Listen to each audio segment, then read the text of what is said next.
Hello, welcome back once more. This is AHMAD bringing you yet another trek through the dungeon. And I know it's been a while since I released a video. I wanted to let everybody know who's been following my vids. Thank you so much for all of the wonderful comments and feedback I've received. I actually hadn't planned to really do much more after my 5Ls 5 Live series, but thanks to the amount of feedback I've been getting, I figured it'd be a good idea to try and put out some more vids. And some people have mentioned they like my style. Thank you so much. That's great. I'll be sure to try and keep the Let's Plays coming as time permits, though that has become difficult. I would also ask that please, if you like my vids, please do subscribe, because that way I know that, I don't have to go out of my way to try and post links everywhere. That gets to be a little bit of a pain, and it's so much simpler when anybody who likes the vids gets notifications once they're up anyway. Okay, that's the announcements out of the way, and for now I'm not feeling terribly creative, so I decided I just wanted to try and run a cat through the dungeon for a while. Now, the thing about playing Felids, or the cats, are that they are pretty straightforward. They're kind of Mountain Dwarf-like, to be honest, in that regard. I usually like playing them as berserkers. I know that some people really like running them as summoners because you can benefit from the dodging ability and the incredible stealth bonuses to get away really easily, and you can eat a lot of food, which is great. But I prefer the berserker because the idea of a ninja cat who gets really mad really easily is kind of awesome to me. Alrighty, so for those of you who are not as familiar with the restrictions and style of the Felid Berserker, allow me to enlighten you.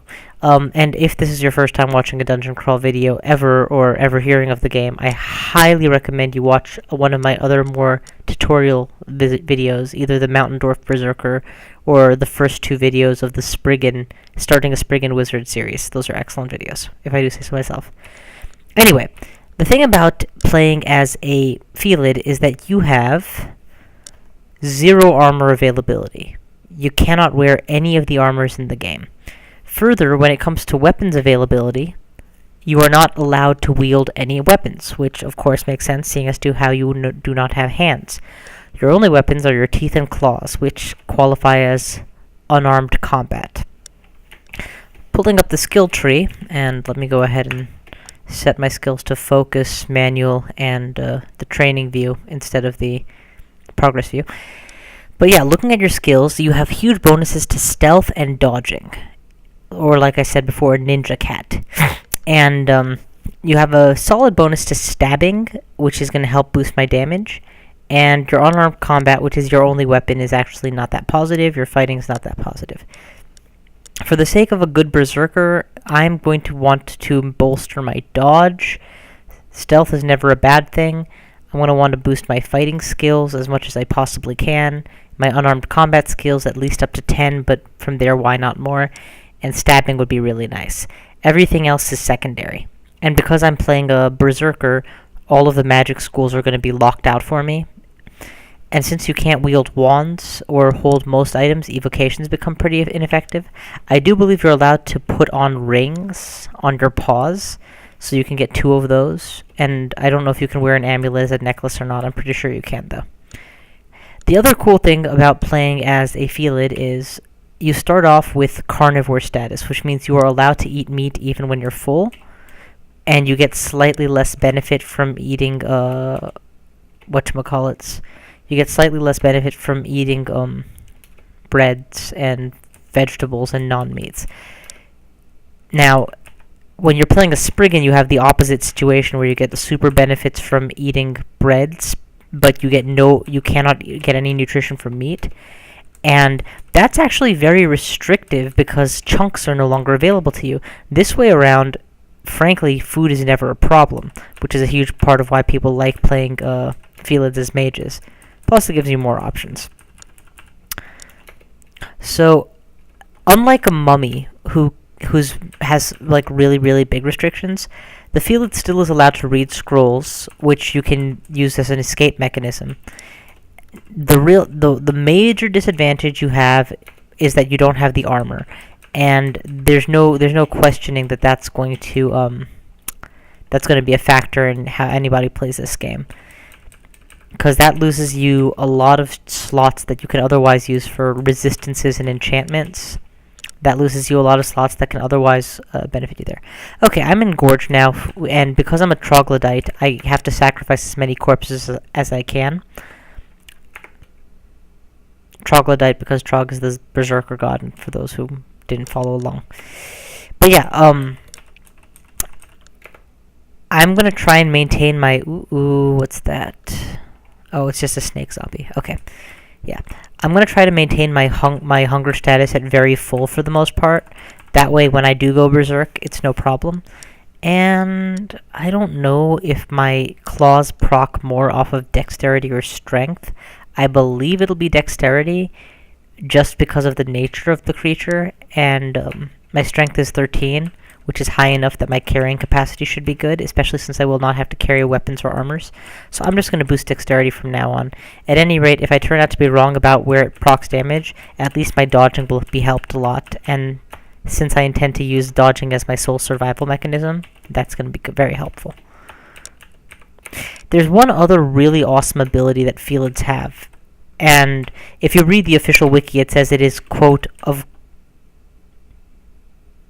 it's of questionable utility. And I'm not going to get to show it to you this run because I just died. Moral of the story, talk less, pay more attention to the game.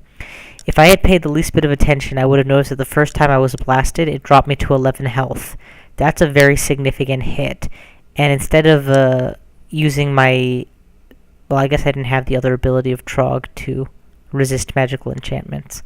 But yeah, this is being careless. I should have backed Egypt into the corner instead of walking towards him, giving him 2 turns to shoot me. And that way he'd have just been facing my deadly claws from across the corner. The good news is, I was going fast. This is the 2nd floor, and I should still have enough time to try and get... Yeah, that was a 4-minute run. So I'm just going to go ahead and run Skyfer, exact same name, exact same cat, one more time. Except this time without failing. I'm going to yammer a bit less. But yeah, the special ability Felids have, I'll tell you about when it comes, because it's awesome. And though the wiki says it is of questionable utility, and I would agree that, you know, for a top-level player, it's not that useful. For a lower-level schmuck like me, it is incredibly cool. Let's focus down unarmed combat first. Yeah, I like that order. Actually, you know what? Everything into unarmed combat with only a trickle to dodging. Here we go. Okay, so this time around we're going to try to actually not die at all. And remember, the first floor is the most luck-based of the floors, but we're playing a berserker, so luck has very little to do with it. Ooh, yes!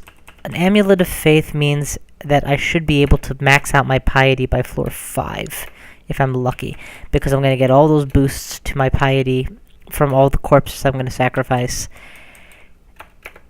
So this is a definite win. Problem is you have to eventually take it off, and that costs you a lot of piety, but who knows how long it'll take till that happens. And until then, I can use the abilities of Trog a bit more freely, because I can get piety back more freely. Okay, that's 1 floor. Back to level 2. The reason I'm so casual to attack Ijib in general is because he is definitely one of the lower level uniques. Terrence is another unique you'll face early on, who's a bit more robust and has a lot of defense, so if you're limited to using a weak attack like Magic Dart, he can soak up the damage pretty easily, and that sucks. But he doesn't have a whole lot of disabling spells typically, and rarely carries a wand, so you don't really have to worry about him. Compared to, say, Sigmund, who has so many disabling spells that and the ability to be invisible, and some just straight up, you know, powerful attacks. Yeah, there's a reason that he's killed more beginners than any other unique, and it's not just that he's on the top floor. Okay, this does not seem like a big enough room to me. And there's only 1 staircase up and down, so I'm going to go down a floor, but I'm going to have to come back up a floor soon. to just finish exploring whatever is above me. But notice it's a not double-edged sword. It's a bit of a blessing and a curse. You can't use any armors, which sucks. At the same time, you can't use any armors, therefore you don't need them. You can get around without them.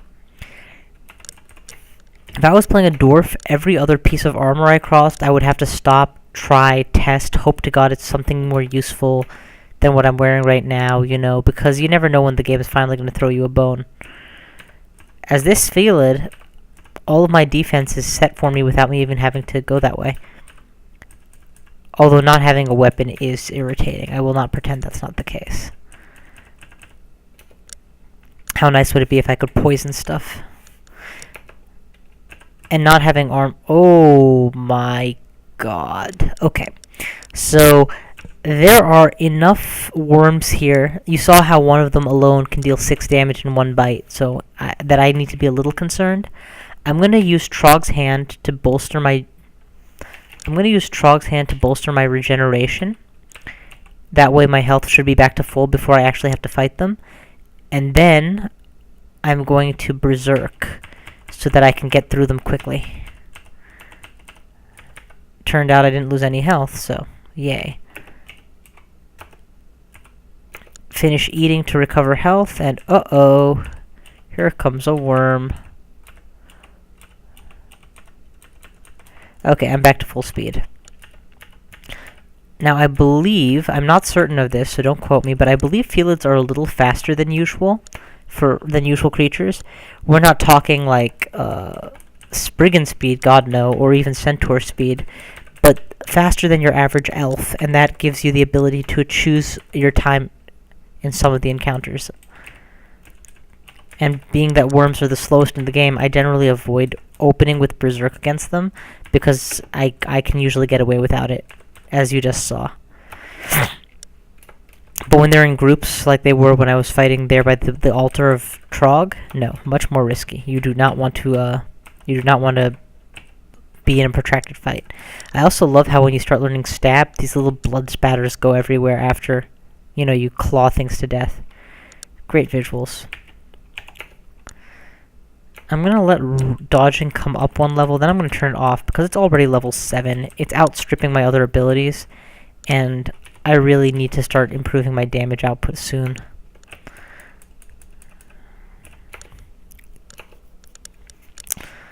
Okay, that's the second floor cleared. I'm level 3 already, back to where I was when I foolishly died to Ijib. This time we'll try not to let that happen. The reason I went with the regen there was because there was a chance of being poisoned by that dust mite. And poison status, the sooner you're regenerating health and the more you have, the less likely you are to die from it. And don't forget, I still have the Amulet of Faith, so I can get away with using a lot more piety. Oh, Yahtzee. If I'm not mistaken, this is going to be a hobgoblin or a gnoll fortress, which is basically a large stone structure with one door somewhere and just tons of little enemies inside it. I'm excited about this because those little enemies aren't really a threat to me, but they're just a treasure trove of experience and piety in easy kills. It'd be even better if I had Mephitic Cloud, but I don't. Oh, it's a Kobold fortress, so even lower enemies. There may be some big kobolds. Notice how long it's taking them to notice me as I approach. That's stealth for you. I'm an extremely stealthy creature in addition to my +3 bonus. When I start training actual stealth, it's going to be, even more insane, hopefully.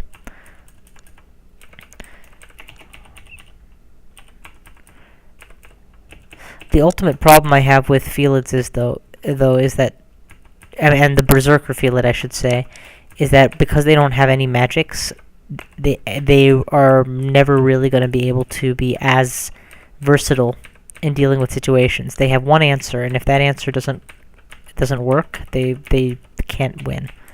They go up to things, they sneak up there, they stab them. If that isn't going to kill it, well, you're kind of out of luck.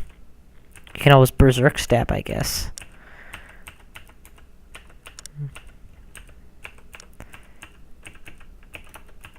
Notice how what I was saying before is completely true. I didn't even need to berserk to take these guys out.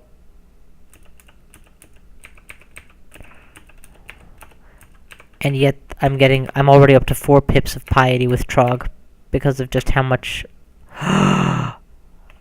Close the door, run away. They'll come out eventually. But they don't have ranged weapons, so.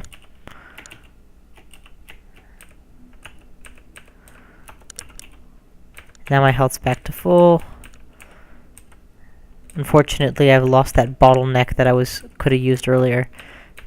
But I got it back.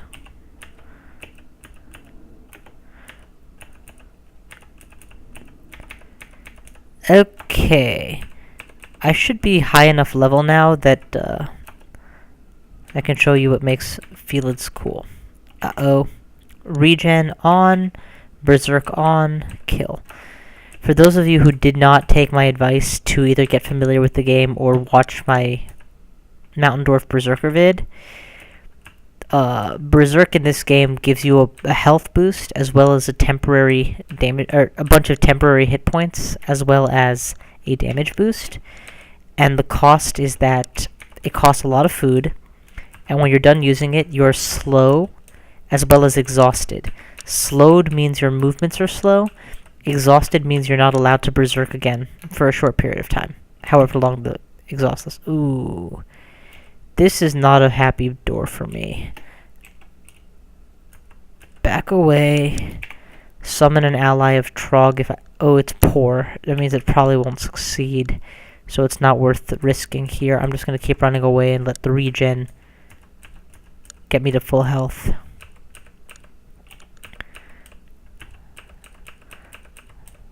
I'm happy to kill y'all one-on-one. Berserk. Also, Berserk only lasts for a short period of time, but that period of time is extended if you actually get a kill. So constantly killing things is an excellent way to keep the Berserk going for much, much longer. Whereas if you Berserk and then have to walk 2 or 3 steps, those 2 or 3 steps could be enough to just end your Berserk very prematurely, leaving you completely exhausted in front of a foe. So Berserk is not a spell you want to use lightly. I mean, you can certainly make use of it casually, but you want to know that I'm going Berserk right now for a reason. And you want to have a good idea of what you're going to accomplish during your short period while you're berserked. And if at all possible, you want to wait out, because if your berserk ends and your enemies are still alive, you're probably standing right in front of a hostile enemy that you weren't able to kill, that you thought was powerful enough to attack, that you needed the berserk in the first place. So, you know, no slouch in any of the departments. Just trying to identify things, but it turns out my K scroll isn't identify, which means it's either recharge wand or enchant armor, both of which are useless to me because I cannot wear armor, nor can I wield a wand. Well, that's all of the scrolls I have 2 of, and none of them were able to identify this, so I have to assume that I don't have a scroll of identify, or I only have 1. Generally, the scroll you get the most of at this point is either a scroll of identify or you only have 2 or 3 of it. But I can wait longer. I just am very curious what these rings I'm wearing are actually doing for me. And at this point, I'm not sure.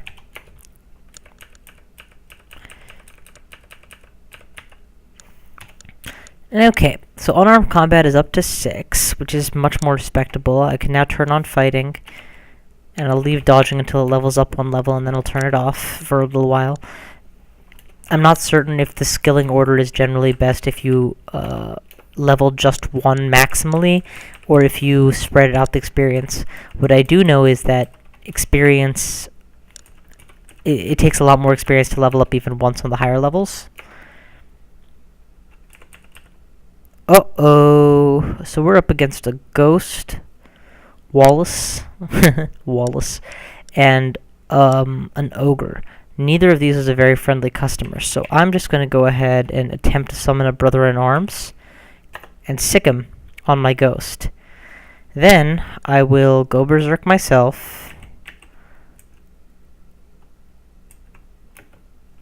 And between the two of us... Nope, the one of us, we should be able to kill him just fine. Man, there's been some really cool items I haven't been able to use. I mean, I'm not sure exactly what they are, but I've seen like a bunch of cool enchanted cloaks and wands and stuff, and I don't know. It's the problem with picking a race in this game. You always can't use a bunch of the equipment, or can't optimally use it based on your starting build. Okay, looks like the third floor is getting cleared out quite nicely. I didn't mean to use a scroll of magic mapping. I was just testing various scrolls, but, you know, it shows that we're pretty clear here. And that Brother-in-Arms I used cost me a lot of piety because I'm down to 4 pips again. But it'll come back. It'll definitely come back. Let's drop dodging. It's already level 8. And turn on stealth. I want to train that up to level 5. And just keep all the fighting skills on, basically. Stabbing. Ooh, I have stabbing now? Stabbing will greatly improve my initial damage output because so many of the enemies I walk up to don't know I'm coming. So I get a stab on them. And given that I'm going to be stuck with this weapon the entire game, namely my claws, I kind of owe it to myself to do everything I can to boost them. I also find it hilarious that a cat can die to rats in this game and can kill dogs. It'd be hilarious if they like changed a patch where if you ever critical against a rat, it's a one-hit kill. I don't know. I think that'd be cool.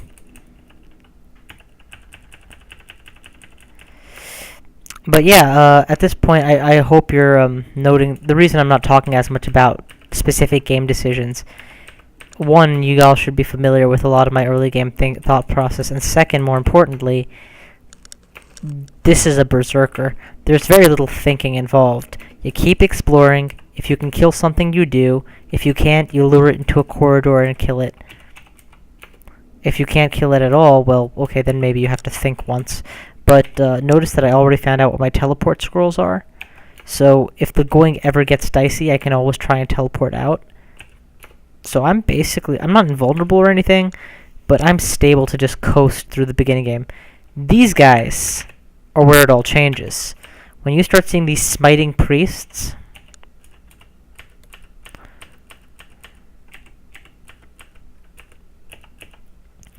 who have the potential to deal upward of 16 damage just because they can, yeah, then you have to start thinking a lot more intelligently and making sure you fight in corridors and such.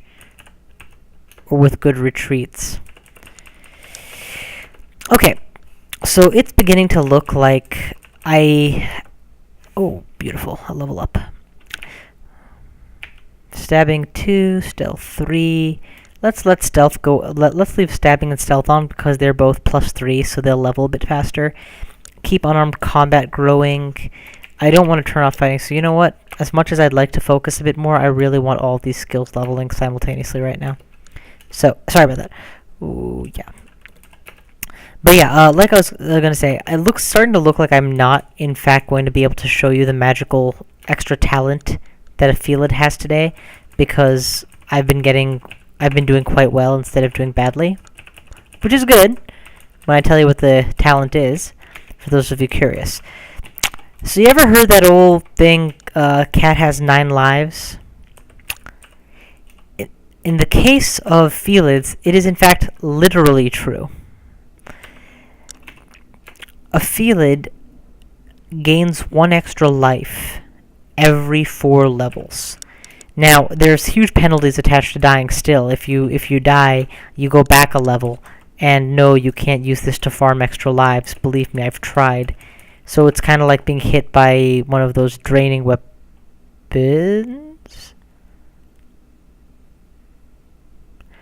So there's roughly 19 kobolds that I can see here, and probably a few more. We've already seen how weak they are, but fighting them all at once is still going to be something of a challenge. I can get a Brother-in-Arms at will, which is nice. I think I'm just going to go full out for broke with his abilities off the bat. I think what I'm going to do is go berserk, kill as many as I can, then turn on Brother-in-Arms, and then retreat, and use the Brother-in-Arms to cover my retreat. That way I'll get as much experience as possible, before letting my ally clean up the rest. And as long as if I play my cards right, I'll gain enough piety that I'll be able to do this with pretty reliably. So here goes. I'm going to step towards them first and let them get one free shot on me. 2 misses, and it looks like none of them have darts. It looks like there's even more than I initially assumed, so I'm definitely going to have to plan that my berserk may run out. I actually think I'm going to activate Trog's regeneration before I go berserk.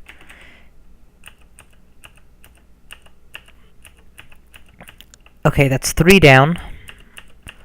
4, 5, 6.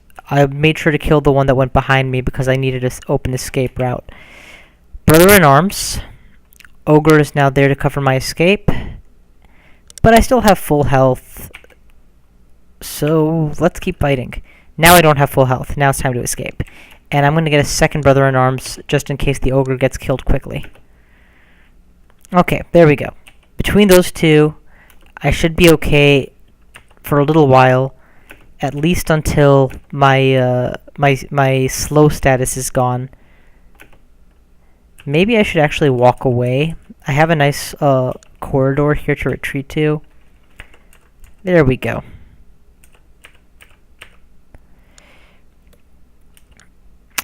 Time to go berserk again. To exhaust. Oh, right. I'm still in the exhausted phase. Well, let's just wait it out.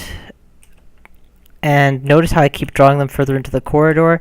The idea is I don't want 2 of them to be able to hit me at once, but they do have ranged weapons, so this is not going to work for sure perfectly. It's just going to kind of work. Okay, half health.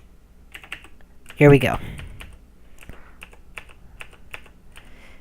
And these littler kobolds die so much faster that extending my berserk rage is even easier. And at this point, I probably won't even need... Yeah, I won't even need a further ally. I can just burn all these corpses now. And that's just going to get me so much piety. Okay. And there we go. I have now cleared out a little nest of kobolds. Or whatever they live in, dens. It's so nice that these jellies can't actually cause me any harm. But yeah, so like I was saying right before I got so sidetracked by, actual stuff happening. When you die as a Felid, instead of the game instantly ending, you use up your extra life. And you keep doing this until you're out of extra lives, theoretically.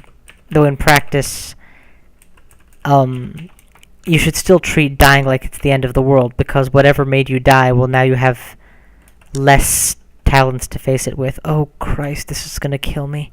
There are 2 orc priests and a little army of fighter orcs, which means that the orc priests can hide behind them and smite me. So I need to lure them into this tiny little hallway where I control the terrain.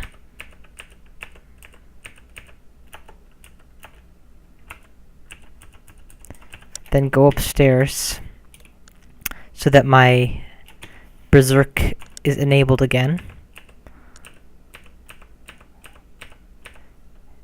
Kill the orc priest, take these guys upstairs with me. Notice how I put on regeneration because I didn't think that I would be... if the worm had bit me twice, it could have been really bad for me otherwise. Ooh, I wonder if he'll see me. Nope, he sees me. Took him a while. That nearly killed me in one shot, so I'm going to back away and use a Brother-in-Arms. You're not supposed to use Brother-in-Arms even half as often as I have been, because it costs a lot of your piety to do it, but I do have that Amulet of Piety, so I'm making liberal use of it, because it is a more secure way to keep myself alive sometimes. I don't want to... If that's an experienced Venom Mage, I have to gamble that he can both poison me and Mephitic Cloud me. So I'm just going to hold back. And, oh, would you look at that? That looks like that is my time for now. So once again, thank you all for watching, and thank you so much for your feedback. I'm going to try and finish identifying while I can. Thank you so much for all of your feedback. It really, makes this fun to do, and it's a big part of why I'm actually still doing it. yeah. Please, if you enjoy these videos, please feel free to subscribe to them. That way, when I put out new ones, you'll know, and I won't have to bother trying to advertise, which can be kind of taxing. Uh-oh. We're not done yet. It looks like I won't be able to retreat upstairs like I wanted to, so I have to finish fighting Toxicum before I go. Right now I can teleport. I will not have that option after one more turn. Also, that orc priest may have seen me and be coming around the end. I don't know for sure. The first thing I'm going to do is enable Trog's Hand, which will boost my magic resistance. Next, I'm going to summon an ally, which provides a second target in case I do get confused. So if I don't finish him, the troll will. Looks like he never managed to get off a shot, which is great. He's dead. I get to go upstairs in peace. Let that poison wear off gradually. Yeah. And I've already hit level 9, so this is already looking like a relatively successful Felid. I mean, I emphasize relatively, he hasn't even touched the lair yet. But, you know, he's not doing badly. I found the Scroll of Identify. All of my rings are kind of useless right now. In fact, I actually want to take off the Ring of Ice because it makes you weaker versus fire. And I'd rather be equally weak against them both, rather than more weak against one than the other. Do I have a detect curse? I do. Well, it's not cursed, so I'll wear this other ring. There we go, +3 to AC. That's moderately nice. Okay, thank you very much for watching. It's been a great making this run for y'all, and I'll see you later. Bye.